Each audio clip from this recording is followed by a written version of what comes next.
Hey everybody, welcome back to the Latino Slant. This is Anthony A. Perez, and a big thanks to Paulie for inviting me on once again to talk about a brand new film known as Regretting You, which is a romance film based on a book by Colleen Hoover. It's directed by Josh Boone and stars people like Allison Williams, McKenna Grace, Dave Franco, Mason Thames, and many more. And a lot of people are being pulled into this film immediately because Mason Thames and McKenna Grace are actually a real life couple. So to see them at the center of this as one of the main romantic interests in the film, I think was really a great choice. And I think that their off-screen chemistry absolutely shines in this film. But alongside them, the rest of the cast is really great. Allison Williams and Dave Franco, I think, are really great in this film and actually have, I think, the more compelling romantic storyline.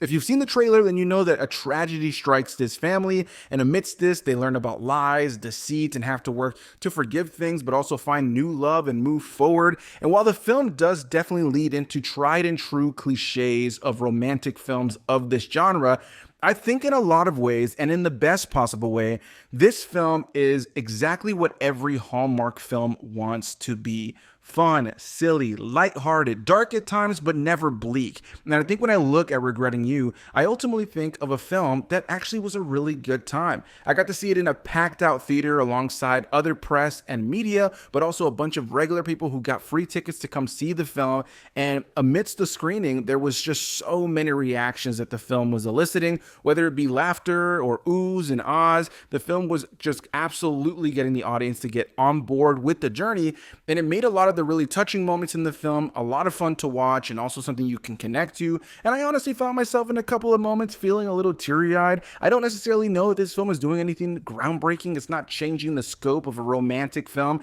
and it lives in a heightened reality that definitely feels very much like something that feels like it's based on a romantic novel, but it understands what it is, it leans into it, and it's all elevated by great performances and a really strong script that has great moments of clever dialogue and humor. Again, nothing that's changing the scope of this genre, nothing that I think is going to be on people's top 10's best movies by the time they get to the end of the year, but certainly a film that I think a lot of people will enjoy going out with the girls and enjoying a good time, watching something that can be a little spicy, a little sexy, a little silly, but also something that you can take your partner to and maybe relate to certain moments in the film, since you do have a more adult relationship in the film and a more teenage relationship in the film. And I think there's a lot of things that people who are in romantic relationships can definitely pull from when it comes down to this film and relate to. And in general, I think the film is just a good, fun time with a very good, sweet core at the center of it.